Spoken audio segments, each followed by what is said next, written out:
So welcome back everybody. We are continuing in the chapter 32, Lamed Beis Lev, which emphasizes so much the notion of Ahavas Yisrael, loving a fellow Yid, uniting with a fellow Yid, which is the Yesod, which is the foundation of the entire Torah, as we explained in length in the previous class, which again I encourage everybody to at any given time to connect to the previous classes. You just put in this very link, in this very website, rather, in the link box in Tanya, or on tanyaonline.com, again with the advantage of the text, and that the advantage that the website is solely for these Tanya class, and again, namely the advantage that it has the text that one could follow.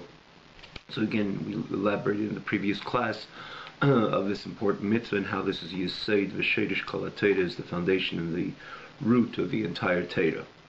So today's class, the Alter Rebbe continues to elaborate on this very mitzvah.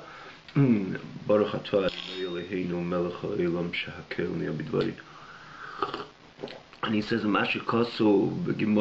this is what it says in Gemara, and he asks a few questions, and he reconciles from different places of the Talmud, and namely sums up this mitzvah based on a few practical approaches to this mitzvah.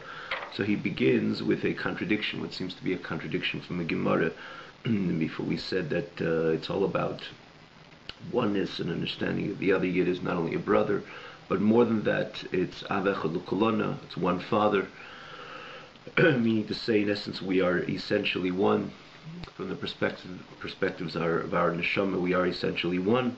So the Alter Rebbe asks, we see in the Gemara, that someone sees in his friend that he sinned. It is not only he's allowed to hate him, literally, sanaisa means to hate him, but more than that, mitzvah l'sanaisa, it's a mitzvah to hate him. And even tell the master, he's allowed to tell his master that he should also demonstrate hatred towards him. So he says that this is bechavere, this does not contradict the fact that we are indeed remain to be all one, and again one entity, because here the Gemara doesn't say just stam another Yid that sinned. It's a mitzvah chas v'shalom to hate him, but the Gemara says misharei b'chavere, somebody who sees in his friend, which in this case b'chavere b'teira mitzvahs, that in his friend means to say he's on par with him with learning Torah, and is doing mitzvahs, meaning to say that he's dealing with a frum Yid, someone who grew up as with the proper education. He absorbed the proper education. He was a Torah Jew, a mitzvahs Jew, one who fulfills mitzvahs, one who learns Torah. And he happened to deviate in a particular mitzvah or in a particular idea in understanding in Torah. And at this point, so what did you do? What the Torah says you have to do. Torah says, in other words, someone who's on par, someone who's with, we call it in the system, someone who's doing all the correct things, generally a call in one word, a frum Yid, someone who's a frum Yid. That's why it's called chavere, and you fulfill the mitzvah, which is you're obliged by Torah, which is a mitzvah that when one sees that his friend is weak in a particular mitzvah, or deviates from a certain derech, chas v'shalom, rachmana litzlan, is not careful in an aveira, rachmana litzlan. So the mitzvah is that you have to go over and you must rebuke him. And again, there are rules and guidelines how we fulfill this mitzvah, which is rebuke your friend. I will just add, it says that whenever Torah says, hey, at a double lashon mitzvah, you have to constantly do so, and it's a chiyaka, until the other one would get so upset that he would literally hit you. That's the time you know that you're exempt at that point from this obligation. But other than that, we ought to know that we all are responsible, indeed responsible for one another. It's not I, it's not and you, it's we. We are all in it together. and therefore we always have to know that it's incumbent upon us to correct not only ourselves, but as well others. And again, there are guidelines how to fulfill this mitzvah, but in the same token, that we have to know the basis and the spirit of this mitzvah is that we are all indeed one entity, and therefore when we are Arevim zelazeh, we are guarantors for one each other, and we all have the responsibility for one each other, and it has to come down into action as well. That when you see someone doing something wrong, you have to go over and you have to rebuke. So in this case, when we say that that there is a concept in Torah that of hatred from one yid to another, it's not chas v'shalom a stama yid to hate a yid, which is obviously the unthinkable, namely based on everything we learned in the previous class. So the Alter Rebbe so explains that it's something which is completely negated for whatever the mitzvah of Ahavas Yisrael stands for, and again elaborated and expanded on in the previous class. But in this case, it's chaveirei. Immediately, the Talmud says chaveirei. Chaveirei means someone who's on par with you in Torah, the mitzvah. So kvar ki be mitzvah zechiach techiach samisecha, and you already fulfilled that mitzvah. You already fulfilled that mitzvah. Nechiach techiach. As I mentioned before, that whenever Torah says a double lashon, it means that you have to constantly do so. We're never exempt till we put the person back on track. In any case, in this case, he fulfilled already the mitzvah v'chech techichas amisecha. And amisecha stands for as well am she'itcha b'Torah v'mitzvahs. It's not stam another yid. Naturally we have the obligation to every yid, but in this very case, what the Gemara is dealing with, the amisecha am she'itcha b'Torah v'mitzvahs, which essentially is every single yid. But in this very case, we're dealing with this Gemara as someone who's on par with you. He's a frummi yid. He's on par with you in your Torah and your mitzvahs. Nonetheless, despite him hearing your suggestions and your rebuke, and again, there are guidelines. I say, repeat a few times. There are guidelines. It's not just I'm going to constantly fulfill this mitzvah, scrupulously walking around rebuking everybody. It's a matter of doing it right. We have to do it. We have to know we're responsible for one another. But there are ways how to do so, and you did it in the right way. But you did indeed do it in the right way, based on the guidelines of Shulchan Aruch. Nonetheless, your friend did not return from his sin. That, like say the Sefer Charedim explains this Gemara, that you're dealing with dafka chaveirei, and nonetheless, in other words, your friend is from a yid which is on par with you in your level, in your performance of Torah mitzvahs, and nonetheless, he did not return from his sin, he did not retract, he did not correct his ways, then, and only then, there can be the notion of sinah, the notion of hatred. But someone who's not your friend, meaning to say, first of all, not necessarily you know him, but namely in this context, he's not somebody who's on par with you in your learning Torah and doing mitzvahs. He's not a frummi yid. He is not close to you. And this Hillel HaZaken said, Hevei metalmidov shel Aharon. One ought to be from the students and the disciples of Aharon. Oyev shalom, v'reidiv shalom, chulu. Oyev shalom v'chulu. Love peace, etc. And we know what it says in Pirkei Avos. Oyev shalom, v'reidiv shalom. One has to not only love peace, but pursue peace. Oyeves habriyes mekarven latayra. You have to love the Briyes, which means Hashem's created entities, Hashem's creations, Hashem's created beings, or Mikarvon Latera, it's incumbent upon you to bring them close to Torah. And Alter Rebbe teaches this saying of Hillel. This is the end quote of what Hillel HaZaken said. Leimer, and Hillel HaZaken was very precise with his wording, very precise with his expression. He didn't say if it's a chachamim, he didn't say if it's a talmid chachamim, he didn't say if it's a talmidim, he didn't say if it's from a yid. Hillel said, Eyeves habriyes.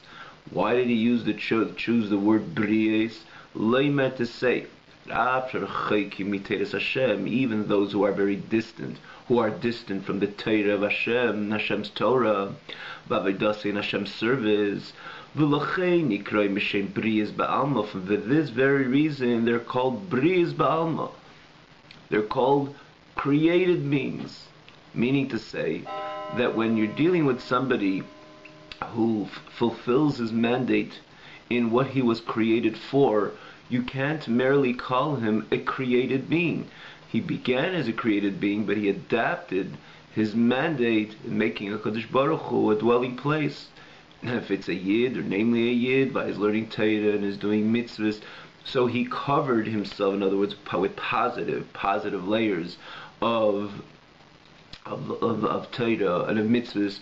In other words, he covered himself, he enclosed himself in the mandate of what he was created for. So the briyas dimension, the fact that he was created, his being a created entity, a mere creation from HaKadosh Baruch Hu, is rather submerged in the overwhelming presence of his performance of his mandate of making a Kodesh Baruch Hu an abode, a dwelling place in this very world, by learning Torah and by his doing mitzvahs. For that matter, even a Gentile has somewhat, by his Sheva mitzvahs b'neinech, and if he's involved in it, the briyas dimension is again somewhat submerged in his overall objectives and goals, and namely the implementation and his involvement in fulfilling his mandate. When we're talking about the Yid over here, the Yid has a mandate in making a Kodesh Baruch Hu a dwelling place in this very world. And how does a Yid do it? There's no other way of learning Torah and doing mitzvahs, and again learning Torah and again doing mitzvahs, and davening and giving tzedakah and so on. As we explained, every mitzvah a Yid does, and every piece of Torah that he learns, every part of Torah that he learns, he is ultimately bringing the Shekhinah, bringing the dwelling place down, the divine presence, bringing the divine presence, down into this very physical world. That is the purpose why we were created. And again, ultimately to transform, to transmute this very world, to make it a world, a godly world. That is our mandate. So the moment he's created as a human being, so what is he? He's a created entity. The moment he starts serving HaKadosh Baruch, in other words, he's just a creation of Hashem. The moment he starts serving HaKadosh Baruch Hu, so the fact that he's a Berya Ba'alma, which means that he's a created entity starts entering, or starts submerging in the overwhelming Avodah, the service, the Yid, fulfilling this unique and important and vital mandate. And the more Torah he learns, the more he davens, and the more mitzvahs he does, the more he's involved, and again in the implementation of his mandate. So what stands in front and center, back, front, and center, is, when you look at him, you cannot call him, or when you look at this Yid, you see completely what is overwhelming and overwhelmingly apparent is his service, is his mashmas, his submission to HaKadosh Baruch Hu, via again his particular aveda, via his aveda as a Yid. Again, fulfilling his overall mandate, making a Kodesh Baruch Hu a dwelling place in this very physical world. But somebody who does not begin to, someone does it less, put it this way, someone does it less, you still cannot call him a Berya, because to some degree he's fulfilling his mandate. But somebody is completely divested from his focus, from focusing on his or from divested from his implementing his mandate for which he came to this world for. So when you look at him, how could you? What's the best description? You can describe this person as just a berya, because he came into the world as a creation, a created entity, which had the obligation to adapt. He came for a purpose. His purpose was to adapt this special service, in the service of making a Kodesh Baruch Hu a dwelling place in this world. Again, via learning Torah and via doing mitzvahs. But he did not adapt that. He remained divested of that. He remained empty of that. So what's the best description you could describe this person if you wanted to describe him? A burial. He came into this world as a creation, as a created entity, a created being, and he remains so because he never adapted his unique mandate for which he was created for. Thus he remains a creation. He was born as a creation and he continues his life a mere creation of HaKadosh Baruch Hu. Because though when you look at him, you don't see anything which he invested in for the reason which was he was created. Thus here again, thus he remains a mere creation of HaKadosh Baruch Hu. He was created when he was created. When he was born, he was a creation of HaKadosh Baruch Hu. He never advanced in this which he was created for, so he remains again a Beri of Ba'alma. He remains a created entity and a created being, true created being by HaKadosh Baruch Hu, but that's the only way you can describe him. So this is a symbol how much somebody, how distant he is from Teiras Hashem and Avodas Hashem, because he was a bit closer to the Torah Hashem, even though not perfect, or even not doing it completely right, but you could not call him a Beria because he has the Teiras Hashem, he has Avodas Hashem. The fact that Hillel, and this is what Hillel chose, you see when these precisely, again with precision, Hillel chose these words, that Arieh ves habriyes, not only again the Talmid Chachamim, or not only Stamis a Talmidim, or somebody who has a shaykhus, a connection to Torah mitzvahs, but even somebody that he's so distant from Teiras Hashem, Rechekim, he's so distant from Teiras Hashem, he's so distant from Avodas Hashem, and the only way you can define him, you can identify him, is Briyes Ba'alma. And even then, Hillel says, such individuals, also, one must love, and the words over here, the Alter Rebbe, you must pull them with cords, thick cords of love. And this is again, what a beautiful expression with the Alter Rebbe, when Alter Rebbe speaks about, again, it's not just to love them, I love this Yid, and that's where it can begin, and that's where it can end, and that's where it can remain.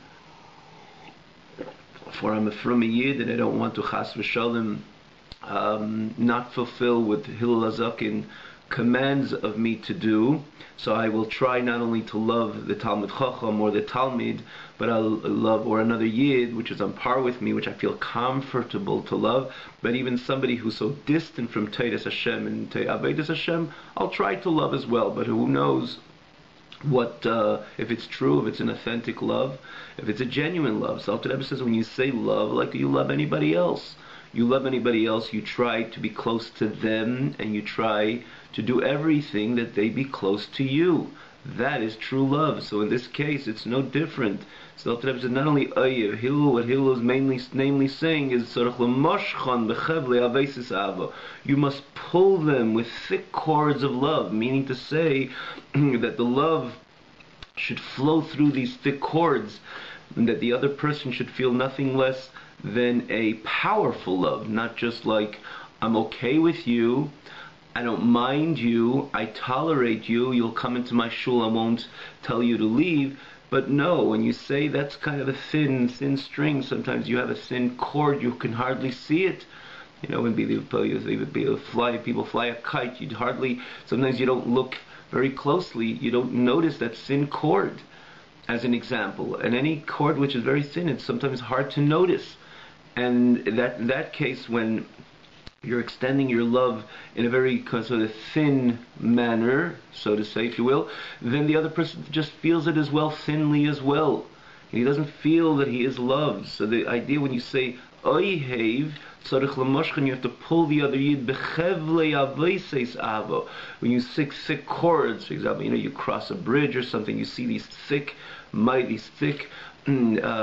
strong cords which hold up this humongous weight, or any other thick cord which you see it again. It doesn't have to. We're not measuring over here, not in size, not in material, but it's the idea. When you see a thick cord, you make no mistake of its power, no mistake of its potency. Similarly, the other party has to feel this love in a very powerful, in a very potent manner. And it's in common to the Hillel said, Oyev, so it means to say that you have to try to draw and pull the other Yid, not stam that he should feel a bit of love, just a thin thread of love, but he should feel the power of your love. He should feel the potency of your love. Similarly, like chevli avesis, like thick cords, the stream of thick cords of love, which is coming through from you to him. And again, naturally, he will feel so, and you have to pull him and bring him closer to the message, to what it's all about, to ultimately to Torah, to the learning Torah and the fulfillment of its mitzvahs. And v'kulahai, when the other person will feel that you truly love him, v'kulahai, the other party will feel you that they are truly loved.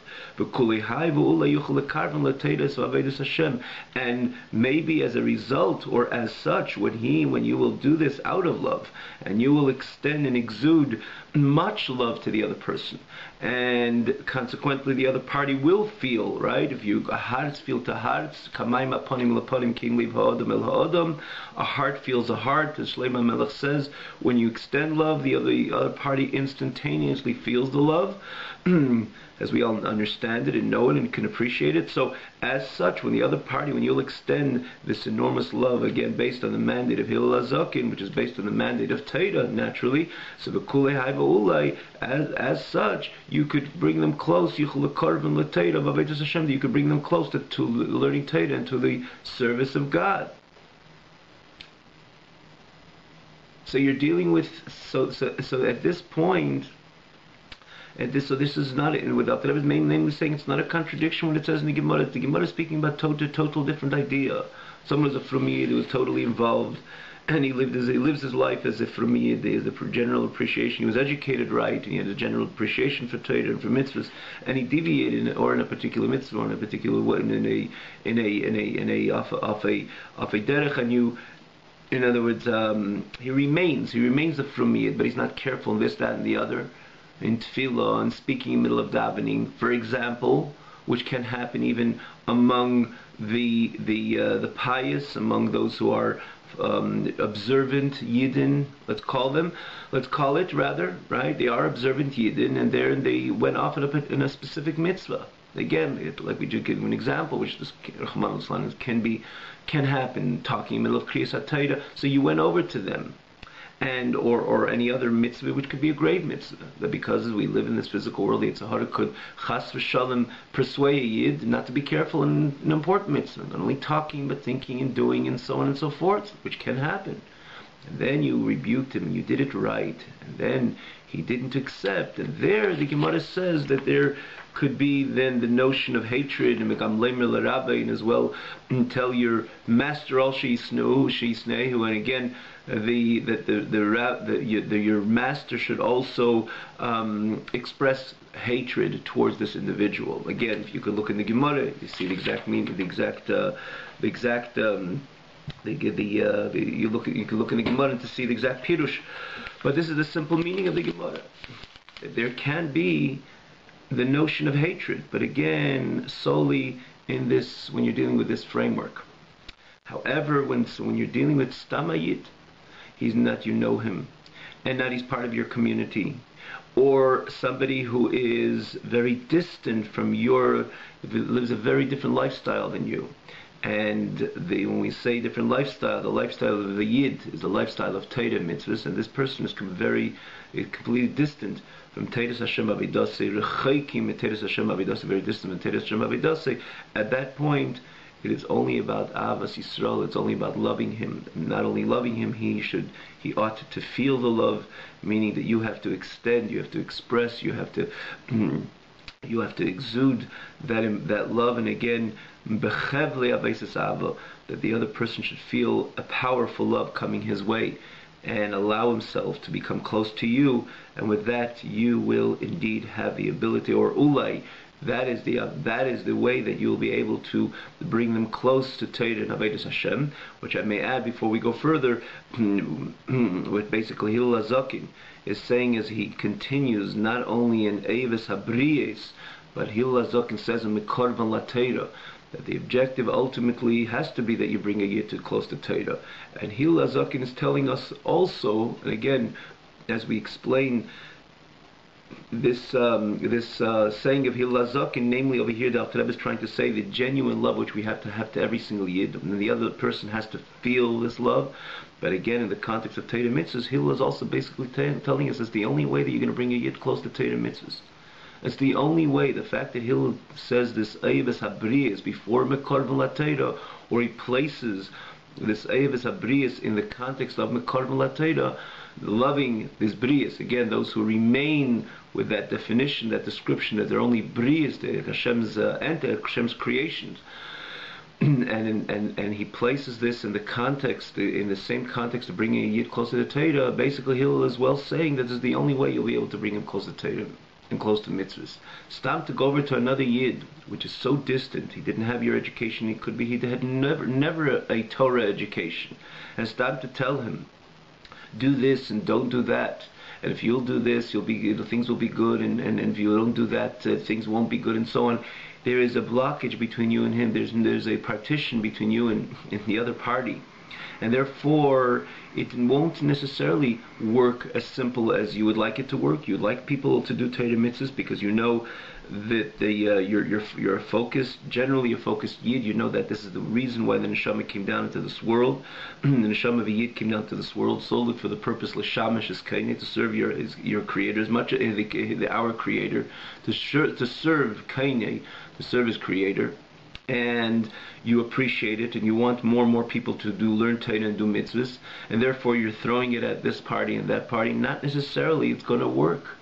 Sometimes it will, sometimes it won't. And Hillel Zaken said, kind of a prerequisite and kind of a condition, that in order to mekarvel Torah, you have to be Ayavas Habriyas. You have to love them. In order to bring a Yid close to Torah mitzvahs, you have to love them. And even then, v'kula hai v'ulai. Meaning to say that the greatest chances you have, if it's for sure, it is definite that every effort never goes in vain. You won't see the fruit today, you'll see the fruit tomorrow. Like the difference of a planting of a tree as opposed to sowing, for example, wheat. You see this very quickly, and you see it in abundance. And a tree could take a long time till a tree grows, but eventually will grow. Every good word we say to another Yid, and every expression and of presentation, and every expression of love to another Yid definitely will bear fruits and bring the person, and a good word and an encouraging word, and when it was learning Torah and doing mitzvahs and putting on tefillin and a mezuzah and so on and so forth, will indeed have an effect, because in the end of the day, every Yid essentially wants to do what Hashem created him for. He wants to fulfill his mandate. A Yid is not a separate entity from Hashem. A Yid is part of Hashem, as we learned in the previous, we mentioned this time and again, as we learned in this very context in the previous class, in this very chapter.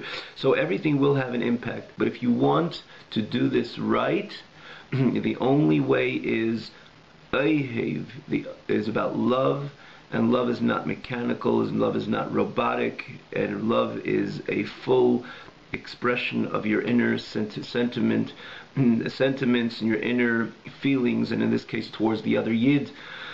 So Hillel Zaken says as again a condition, or as a prerequisite to mekarvel Torah, has to be Ayavas Habriyas. You have to love the person. If you're dealing with love, the other person doesn't feel the love, there's a compromise in your love. It's not true, it's not genuine, it's not authentic, it's certainly not it's not an expression. In other words, it's not an expression of Ava. So if you love somebody, naturally the other person has to feel the love. And in this case, the Rebbe says, the love should be so strong and potent as if it's coming through thick cord. In other words, the thick cords are full of the love that you're exuding, and the other, and consequently the other party will feel that love, and that's the way you could bring them close, to bring them close to Torah and to Avodas Hashem, to Hashem's service. What if, and here the Alter Rebbe says, adds another important piece over here. V'heinlei. V'heinlei means like this. Did Hillel Zaken, when he said Ayavas Habriyas mekarvel Torah, was he saying two statements, or he was saying one statement, and just the way to implement the first the second, the Mekarvan, the greater objective apparently, would be Mekarvan LaTeira, bringing Yidden close to Teira, and the way to do it, like we just explained, is Eves Habriyos, is through loving them. But what is the main objective of Mekarvan LaTeira? So the truth of the matter is, Hillel is telling you how to bring Yidden close to Teira is through Ayev, through love. But in the same token, the Alter Rebbe goes on over here and explains Hillel was ultimately saying two separate things. That it's about, and this is again, if you see, he didn't begin with Mekarvan LaTeira. It says you want to be the students of Aharon. It says it's about love. It's Ayev Shalom. You love peace and you pursue peace. You love the Brias. Mekarvan LaTeira means to say that that is the way to bring Mekarvan to Teira. But Hillel was saying two separate things. First, the one idea, and one isn't totally independent of the other. That is the message of Hillel. Again, this is what the Alter Rebbe is pointing out over here. Hillel began with love. He didn't begin with Kiruv LaTeira. He began with Ayev Shalom, to love peace, to be a peaceful person, to love peace, and to pursue peace, to love the Brias. Mekarvan LaTeira. True, ultimately, the can be from a perspective, the objective should be Mekarvan LaTeira, to bring the Yid close to Teira and go back to his roots, back to his source. But yet, in the same token, if you're not successful in the latter Mekarvan LaTeira, you did not fulfill the entire mitzvah. Like we have a Medaled Minim. It says it's the four species which we bring on. So we do the mitzvah on Sukkot. The halacha says that if you on the holiday of Sukkot, the holiday of Sukkot, if you didn't do all of them, in other words, the mitzvahs, it's or all four or none. In other words, the mitzvah is, if you did the certain mitzvahs you have to do all of it in order to fulfill the even part of the mitzvah. and however, I'm just giving this an example. It's in a few mitzvahs we have in the Torah in this fashion, but the need not to explain. Need not really example what the Alter Rebbe is saying over here, that Hillel's message was, if you weren't successful to bring the Yid closer to Torah mitzvahs, it's not that you didn't do anything right, you didn't fulfill any positive objective and positive goal and positive mitzvah. It's not at all. The ultimate objective truly has to be Mekarvan LaTeira. But what if you were not successful to bring the other person close to Torah? You still fulfilled a very important part in Hillel's mandate, in Hillel's saying, in Hillel's demand of loving peace, pursuing peace, and loving another Yid. It's a separate mitzvah. Mekarvan LaTeira, which means to say that if you didn't fulfill the Mekarvan LaTeira dimension, you still were very successful in implementing and fulfilling an important command suggested by Hillel. Again, a command predicated on Teira, on the command of Ahavas Yisrael, on the mitzvah of Ahavas Yisrael, on the Teira command of Ahavas Yisrael. And that's what the Alter Rebbe says. V'hein loy. And what if you were not successful to bring the Yid closer to Teira, or closer to Avodas Hashem? Lo hifsit schar mitzvahs Ahavas Reim. You did not lose the reward of the mitzvah of just loving another Yid, loving another fellow friend. It's a grand mitzvah on its own merit. So true, Mekarvan LaTeira, you have to try to not only express and present and love to another Yid in a way that you would be successful to bring them closer to Torah mitzvahs, which is again the ultimate objective. But if you were not successful, if you were not successful to do the Mekarvan LaTeira, you've done so much of Hillel's demand, and you did not lose not even a bit of the reward of that special mitzvah of just Ahavas Reim, loving a fellow Yid. Ve'ahavta l'reacha kamecha. Even the Torah does not say ve'ahavta l'reacha kamecha, love your fellow friend as yourself, in order to do this, that, and the other, or in order to bring him back to Torah mitzvahs. The Torah says ve'ahavta l'reacha kamecha, to love a fellow friend as yourself. And hence, to every single Yid, to every single party which is called the reim, which is called the reyacha. Again, we have to like every single person, but in this case we're dealing with the one who has the same neshama, or his neshama stems from the same place. It's part of HaKadosh Baruch Hu. There's one God, and there's one people, and this party falls under the category of reyacha, your friend, your fellow yid. So in that point, Teda says, just unconditionally love him, unconditionally love the other party. Because there's this, the mitzvah is about ava. The mitzvah is about ve'ahavta l'recha kamecha, without differentiating, without excluding everyone who is part of re'acha, every yid, with thus means, hence means every single yid is part, which is part of the re'acha, one ought to love. How much should they love? Teda didn't make any condition how much you should love the other person, and how much, what type of person you should love, and how much should you love him. Teda also didn't limit how much you ought to express your how much love you have to express to the other yid. There has to be unconditionally, which means every single yid without any exclusion, and to the yid which you express your love to, it has to be unconditional love. And again, that the other, it should be, the love should be powerful, the love should be potent, and naturally the other person should, consequently the other person will feel that love. And this is the mitzvah of Avas Yisrael. Even you're not successful to the Umekorban Latera, even you're not successful of the bringing back the other person to Teiras Hashem and to Avedas Hashem. And here the Alter Rebbe goes on back to that Gemara. The Alter Rebbe didn't appreciate to leave that Gemara, that in the end it should just remain with hatred. So the Alter Rebbe goes back now to that Gemara, and he says like this, something very, very interesting. And he says, "V'gam mukoravim elav." Even those who are close to you, those who are on par with you, your fellow Frumiyit, you rebuke them and they not return from their sin. And the mitzvah l'sanaisam, can argue with the Gemara. It's a mitzvah to hate them. But you should know that it's not only about hate. Mitzvah la'avam gamkin. It's a mitzvah to love them as well. Ushtein heinemes. The Alter Rebbe goes and makes an X-ray. It goes through, X-rays the whole entire scenario when you see a yid, from a yid, which is chas v'shalom, doing something wrong. Who's doing the wrong? Is his godly soul doing the wrong? Godly souls don't do anything wrong. Godly souls are a part of God. God doesn't do anything wrong.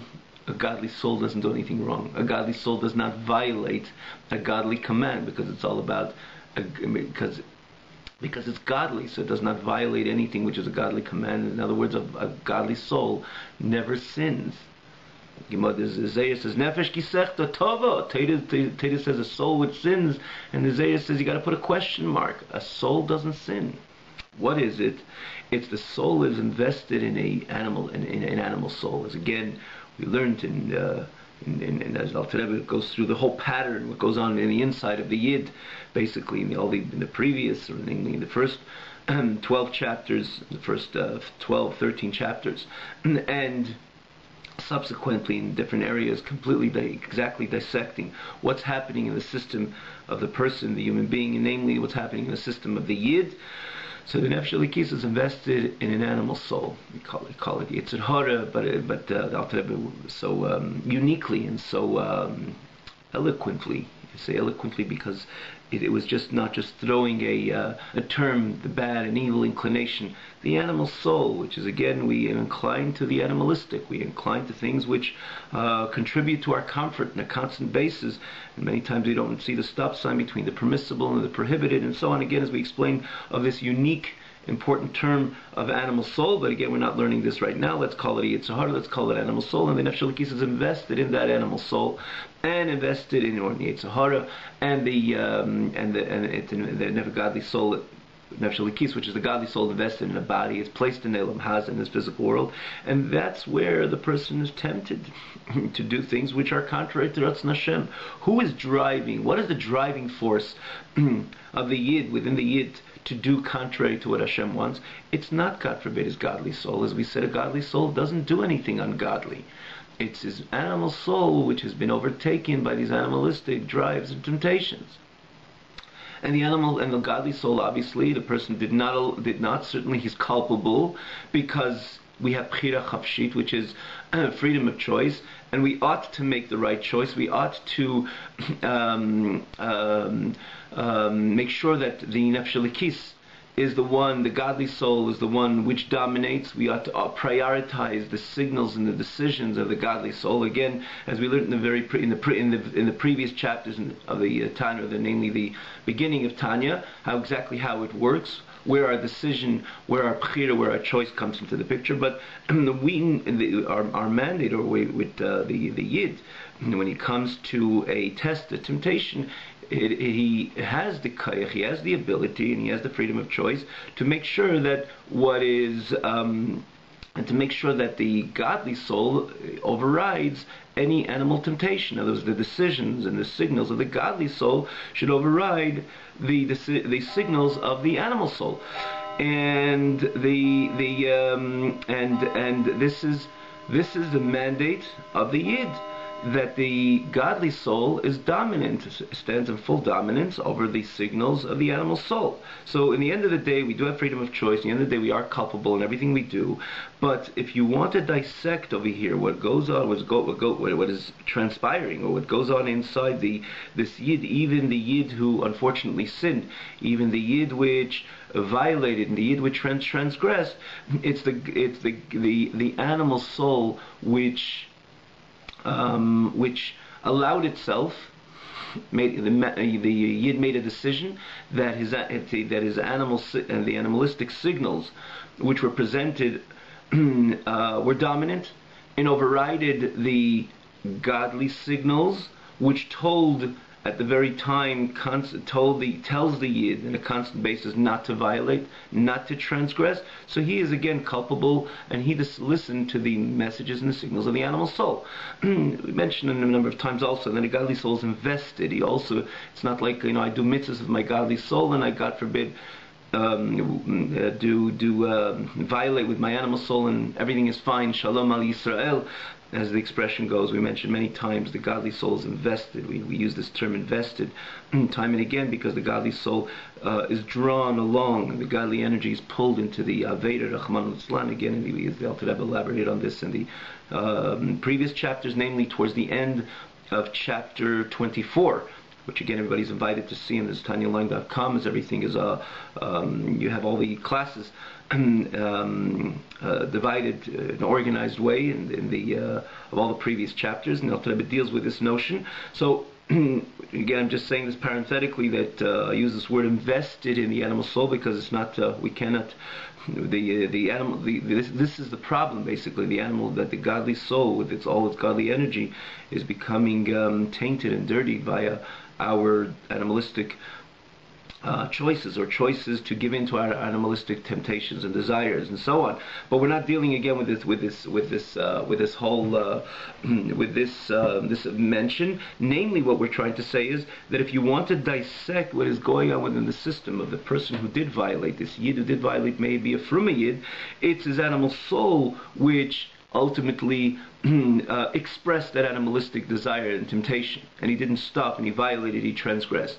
He still has a Nefesh Elikis, he still has a godly soul. Nefesh Elikis remains a Chelik Elikami Mal, remains a part of God. And remains a part of God when you express your feelings to this person. When the Gemara says mitzvah l'saneisei, it's a mitzvah to hate, yet in the same token it doesn't mean solely to hate, because in the end of the day the same person has a godly soul. So to say, when you're fulfilling this Gemara and you're dealing with, again, Chaveda b'Teira Mitzvah, someone who's a Fruma Yid is in par with you within Teira Mitzvahs, and you're Mekayim Chech Amisecha, the Gemara tells you to hate, even extend the message to your master, and again to introduce this notion of hatred. You should know that the Gemara is not negating the notion of love to this very Yid, and into that very moment that you're expressing hatred towards him. Because in the end of the day, he still has a Nefesh Elikis, he still has a godly soul, and that godly soul is part of God, and he's part of God, he's part of you. He's part of you, It's more than love. You have to you love yourself unconditionally from a certain perspective. At the same time, simultaneous to you expressing your hate towards him, you ought to express your outright unconditional love towards that same party. And that's why the Alter Rebbe says, going back to the those who are close to him, he rebuked them and they did not return from their sin. They did not do tshuva. And mitzvah, the Gemara says that there's a mitzvah to hate them. You should know it's mitzvah la'avam gamkin. It's a mitzvah to love them as well, simultaneous to the expression of hate. They're both true. Sina mitzad rasha bahem. Basically, again, the Alter Rebbe we're following the text, basically explaining what we just pointed out. What the Alter Rebbe is just pointing out over here, Sina mitzad rasha bahem. The hatred is because of the evil exists within them. That is what you're despising. That's what you're hating. But the ava, in the same time, you have to express ava, love, because of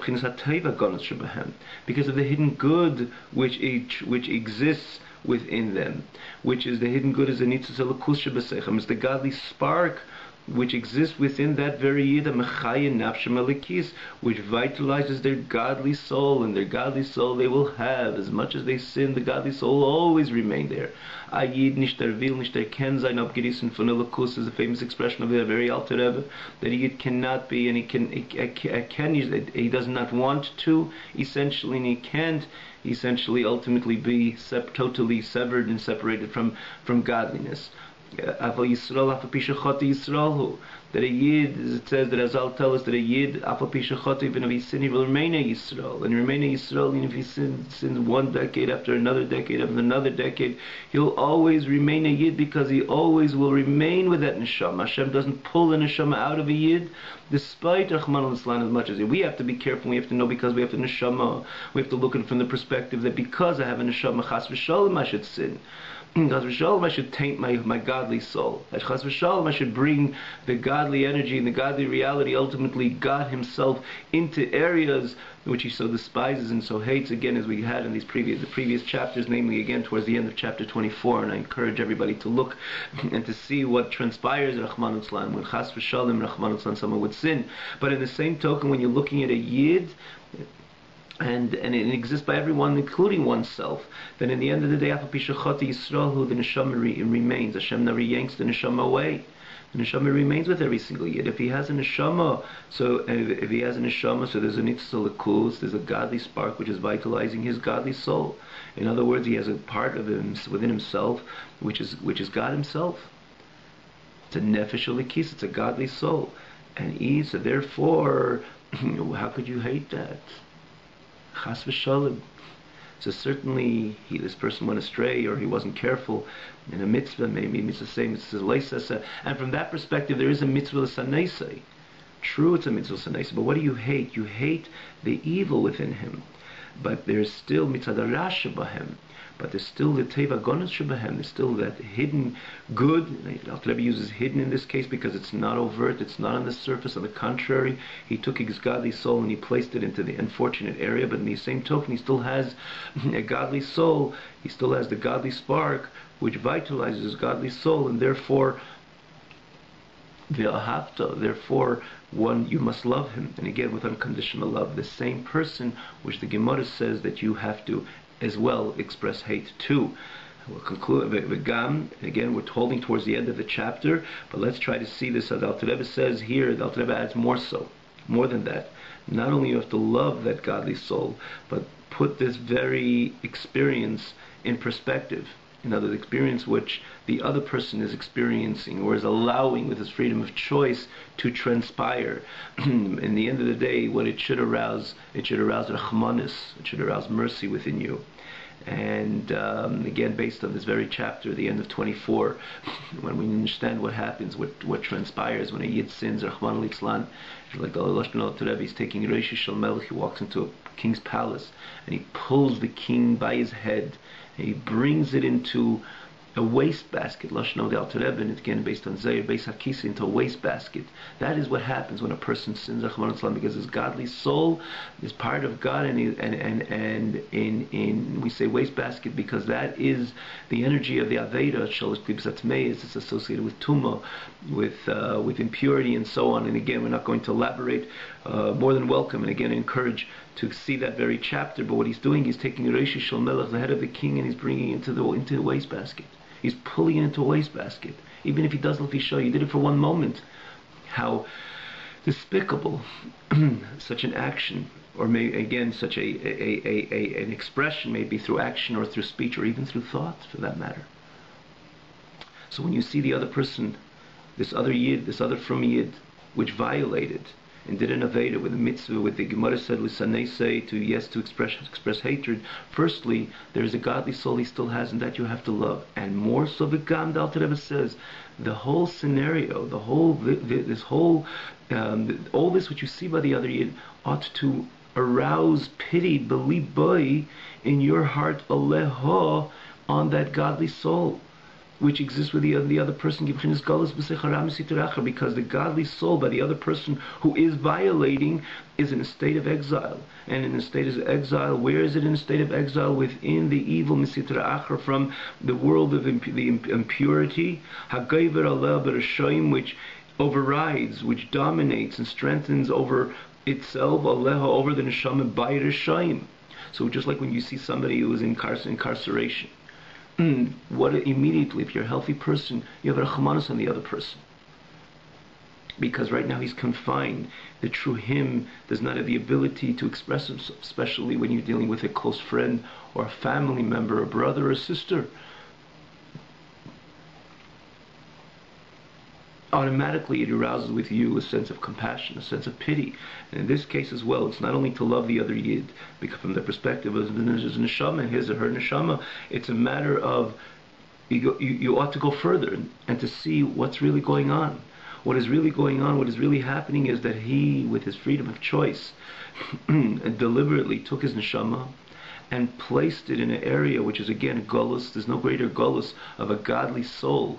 Again, the energy, in a godly soul, ultimately God Himself pulled into a world of impurity, and that is the greatest goal, is the greatest state of exile and incarceration. So when you look at the other Yid, together with expressing love to the other Yid from the perspective of his godly soul, you should even express even further not only love but also compassion and pity, rachmanis, that he took his neshama and he brought it into a state of galus within the evil, within levels of impurity which he got involved in via his violating in this mitzvah saseh and this mitzvah leisasa.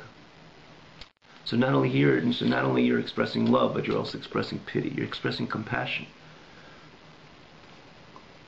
And Alter Rebbe concludes this page by saying something fascinating.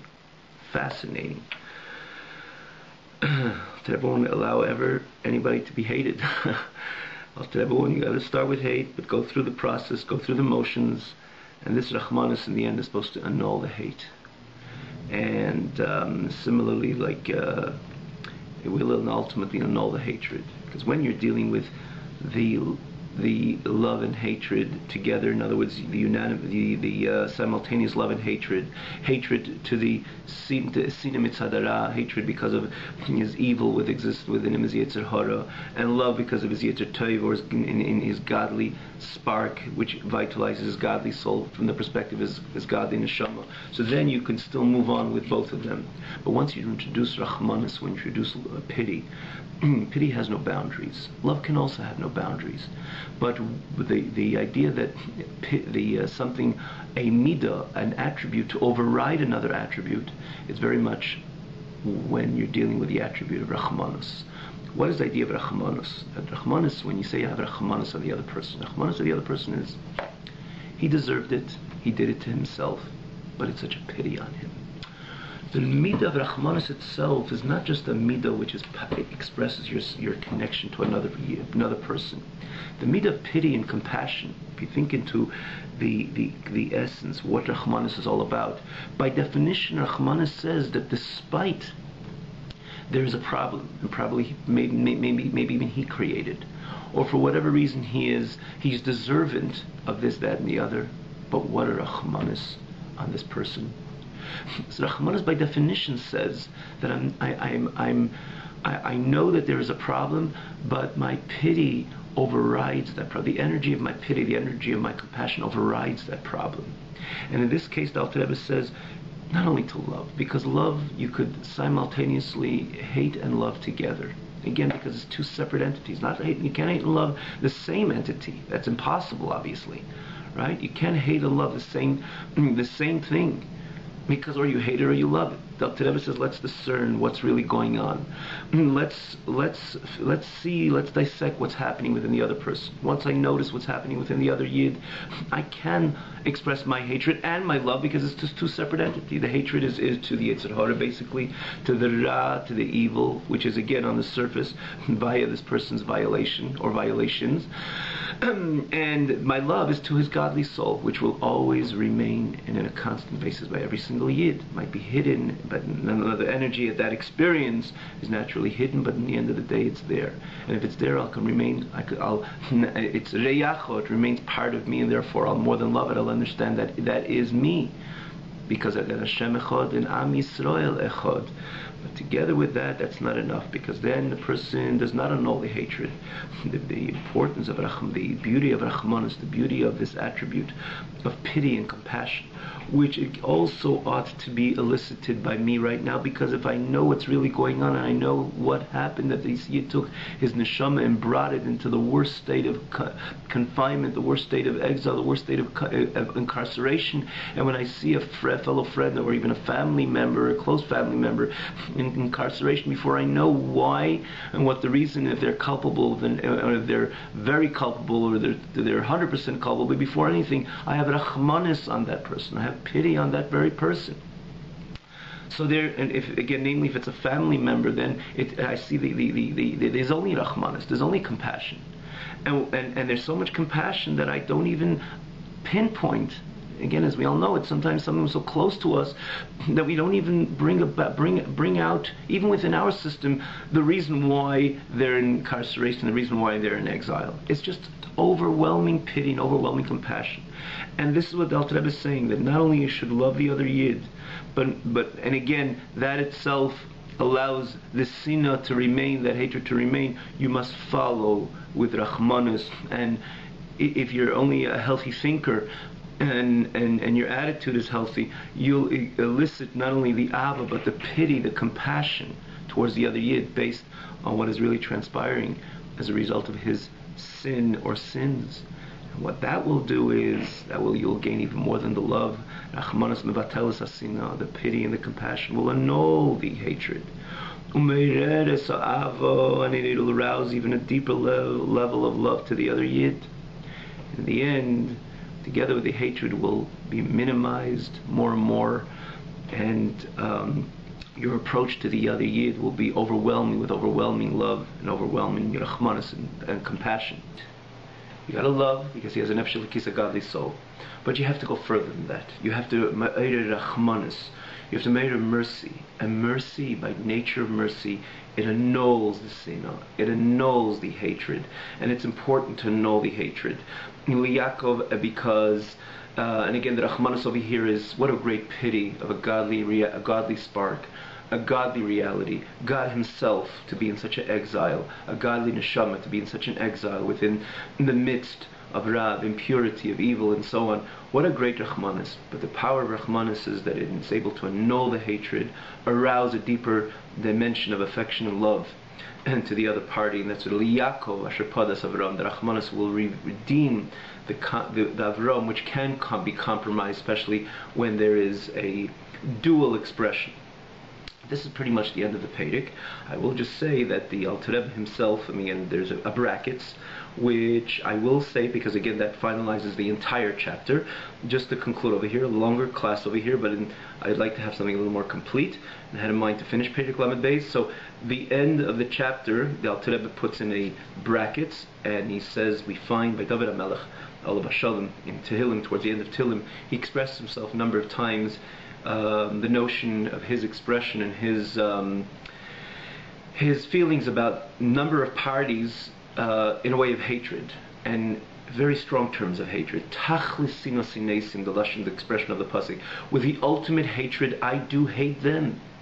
And how does this fit in everything which we just said? It seems like it's not just a fulfilling a mitzvah of hating. David HaMelech expressed himself very fiercely. Tachlis sinos inesim, with the ultimate, the maximum hatred. I hate them. Where is there such? Where is the basis of such hate in the Torah? And even, again, it doesn't even seem aligned with this which we learned about that Gemara, that at times one can extract the notion of hatred. It seems much more fierce, much more strong, those expressions, a much more determined type of hatred.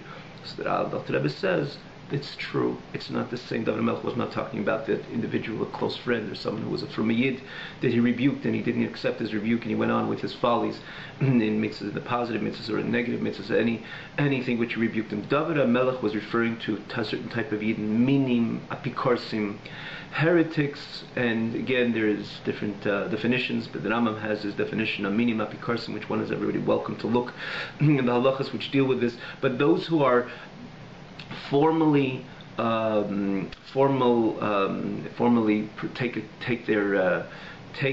establish a position and establish a position of influence of min and apikaitis, those who basically deny or publicly deny the oneness of HaKadosh Baruch Hu, the things which are different rules or different important dimensions within Torah mitzvahs which are crucial to the perpetuation of Torah mitzvahs. Is Torah come from heaven, or Torah chas v'chalila is written by man, or Moshe Rabbeinu wrote Torah, didn't come from HaKadosh Baruch Hu. These are all different levels of Yidden, Rahman al-Islam, God forbid, which the Rambam, based on the Gemara and Sanhedrin, defines, which they are completely off the track because they are they not only have their own doubts, but they establish a position of demonstration of heresy and apikursis, which is again compromising in the most greatest fundamentals of our Yiddishkeit, and not in particular sins, even though every sin is great and grand and grave, but yet they establish a position of denial on the fundamentals of Yiddishkeit, and therefore they don't have a part in the God of Israel. As the Gemara documents, in the beginning of Reish Perek Tezayin, the Shabbos, beginning of the 16th chapter in Shabbos, they're a separate category, and this is not what we're dealing with, and that's what Al Rebbe, for that matter, puts this in brackets. So David HaMelech was speaking about them, these type of people who do not have a chelik b'lekei Yisrael, do not have a part in the God of Israel, and therefore there can be such an expression, tachal sinas nesim, and David HaMelech was not just throwing words. David HaMelech was a conduit to the godly reality. He was a great tzaddik on his own, and if he said it, he meant every word, but he was not talking about the average Yid that me and you come encounter with. Now I will just say, add to this, in final conclusion, it's very easy one could easily go ahead and say, that's where I permit myself to express the notion or that feeling of anger or hatred, because probably that person's a min, that person's apikaitis, he's a heretic, and so on and so forth. Not so fast, my friends, especially in today's days. A generation, a surviving generation, which came through out of the fires of the Holocaust, with the significant Am Yisrael was damaged not only materially, but namely spiritually, without a Jewish education, without any healthy, structured education, Yiddish education, and even they did learn a little about it, they never had the ability to have true hands-on. So they're talking about the masses, the great part of Am Yisrael, and therefore most of the Am Yisrael today are more like a tinik shenishba, a child which was captured from his parents' home and grew up in areas which, territory and spiritual areas, or areas which were spiritually declined, spiritually devoid, rather, of Torah mitzvahs, and therefore when they were introduced to it, it could be they had their questions, they set up certain institutions which they wanted to share their ideas, but you're not talking about people who it's not easy, certainly today, in the situation which we live today, to define anybody as a true min, as a true apikaitis. Therefore, it's important to apply everything we learned up to the brackets to every single Yid in our generation, every single Yid we come in contact. If it's a Frum Yid and we rebuked him and he didn't follow, which there is a notion of Sina, we have to know that we still have to love, and more so we have to ma'orer, arouse, rachmanis, pity, and mercy on that individual, and to mevatel, namely to mevatel, to annul the sina, and where it reflects. Again, I quote the Rambam because sometimes where can we know that if it's pure or it's a perpetuating hatred, if it comes in an opportunity to treat the other person, even things which are formal. Am I not going to invite him to a simcha because this and that and the other? The Alter Rebbe basically is trying to say b'mevatel v'sina, and again this is predicated on that halacha. Titus says when it comes to action, when he's vulnerable, when he's struggling, help him even faster than a friend. And that's the way we know, and we could identify, that we could examine if we're truly mevatel the sina, we're allowing the sina to perpetuate. Do we overtly not treat them right? Do we overtly embarrass them, or any other way? Like we say, there's a classic case, not to invite them to a simcha or anything else. That has to go. Sina must go, even there is room for it. It must be annulled. And when it comes to people who are chaykim miteres Hashem, people who are distant from God's Torah and God's Aveda, we must introduce and try to implement and understand this is our mandate, and this is a mitzvah. Saying the Torah is the same mitzvah which tells us to learn Torah yom v'layla.